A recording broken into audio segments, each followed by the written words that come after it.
Ladies and gentlemen, I'd like to have you help me welcome an incredible businessman, an incredible teacher, and an incredible individual to lecture and share with thousands of people all across the nation and all across the globe.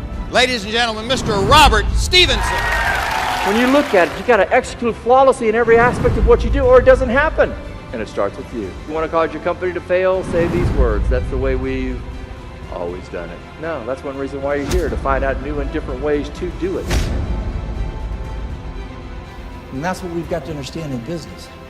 Relentless pursuit of excellence, to take it, because if you don't like change, you're going to hate extinction. We got a lot of people out there that don't go find out how good they're doing. In my companies, every 6 months we ask this question to our customers. In a perfect world, if we could provide you perfect service, what are we not providing? Because let me tell you something. A customer will not pick up the phone today and call you and complain. You know what they do? They leave. And getting them back is harder. The top 10 employers in 1960, the top 10 employers last year, one is still on the list. See, the why is what you guys are all about. One is still on the list. So I've had the opportunity to interview over 10,000 employees, managers, and senior executives in over 250 different industries.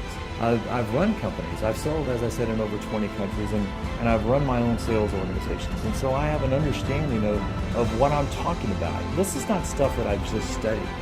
These are real life experiences that I'm going to be sharing with my audience. And I think that they have a real appreciation for that.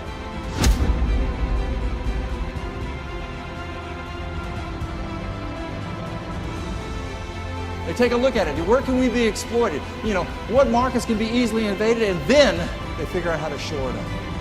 That's what we're trying to identify, how you can get better at what you do. That's why we're having a meeting like this, to raise the bar on you guys.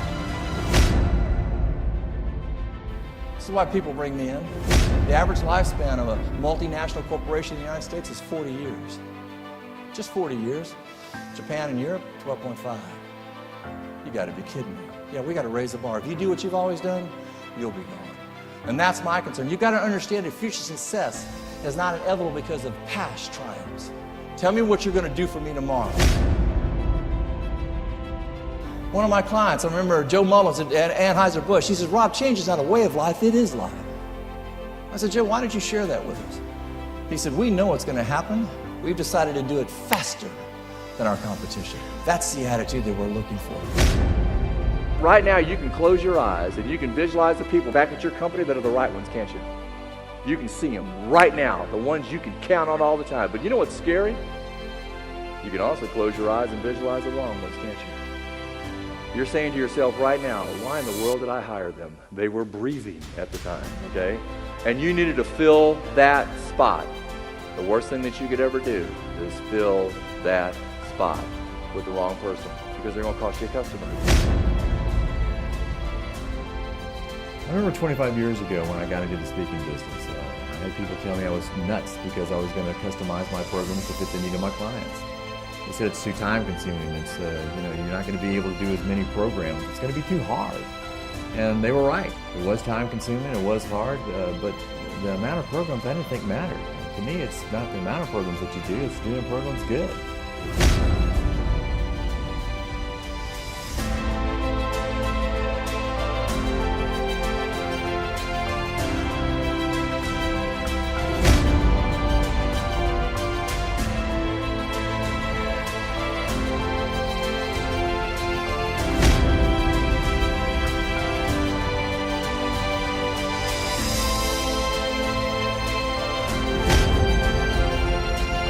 I remember I was doing a program for FedEx Freight, and we were in Vegas, and there was about 2,500 executives in the room, and the senior vice president of marketing got up, and he said, if you see a freight truck driving down the highway that has any other name on it other than FedEx, that's my freight.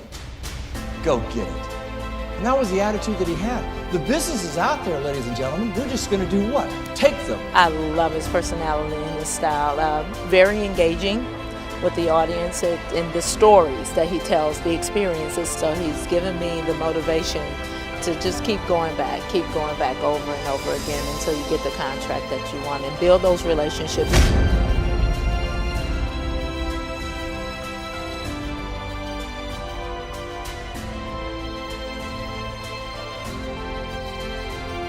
Smart people learn from their mistakes. Wise people learn from others. And then he says, I'm looking for the person that's going to do what? Please pick it up. You know, you go, no, not mine, okay? Have some fun is what it's all about, folks, because if you do, you can take it to the next level. And while you're doing this, have the answers. I enjoy it because he's funny. He brings a sense of humor to his speaking, and I love that. With the humor that he puts in there and the way that he explains things and the personal experiences that he puts in there makes it really great to learn. Relatable, definitely, and funny. So he's got a lot of different things to say in a relatable way that everybody can understand.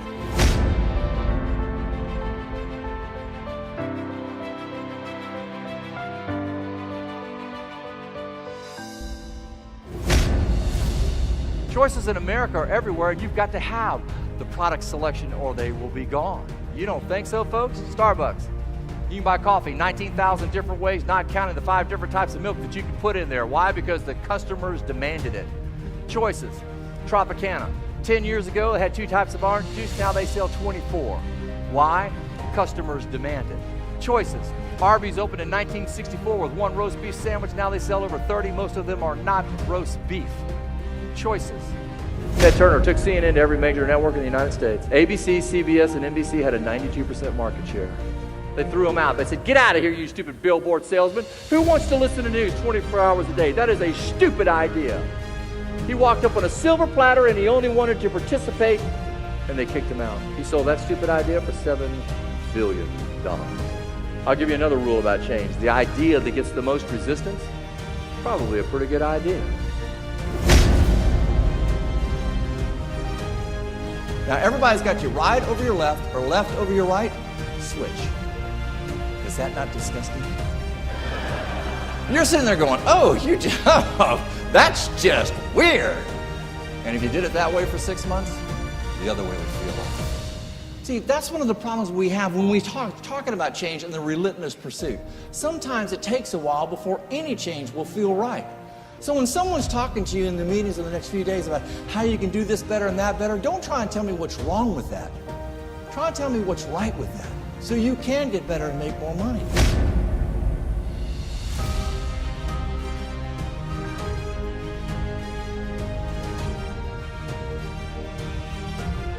I thought he was phenomenal, very engaging, very entertaining. He's got a great message. I like how he moves pretty quickly. And my statement is, what did they say? Real simple. Knowledge. We've got the knowledge. We've got the solutions. That's what was talked about today. We've got the solutions that's going to help them make more money so they can take care and understand what's going on. But my statement to you is there's a lot of people that want to, but they're not willing to. Are you willing to take the necessary steps to get it? Are you willing to study to take it to the next level?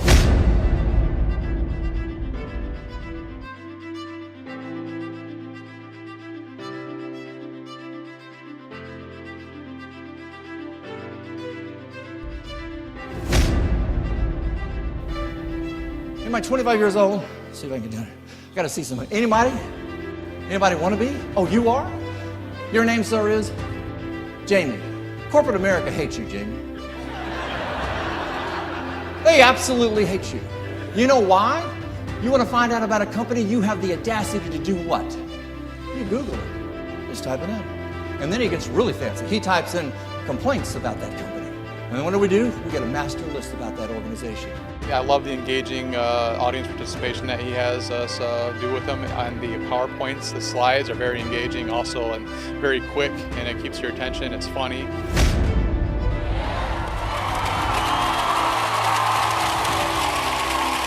Five. Stand back up. Stand back up. Give them a round of applause.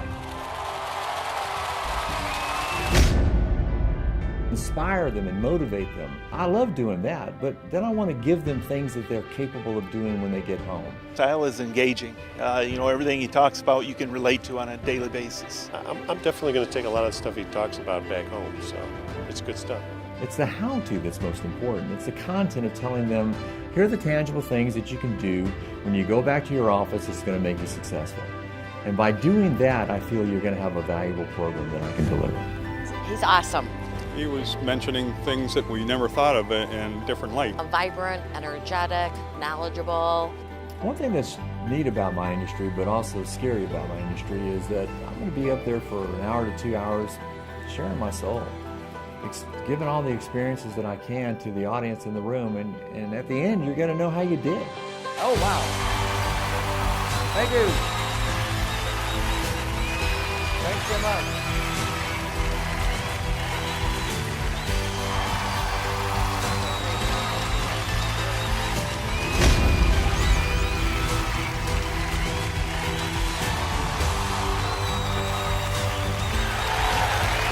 Thank you so much. It's been an honor.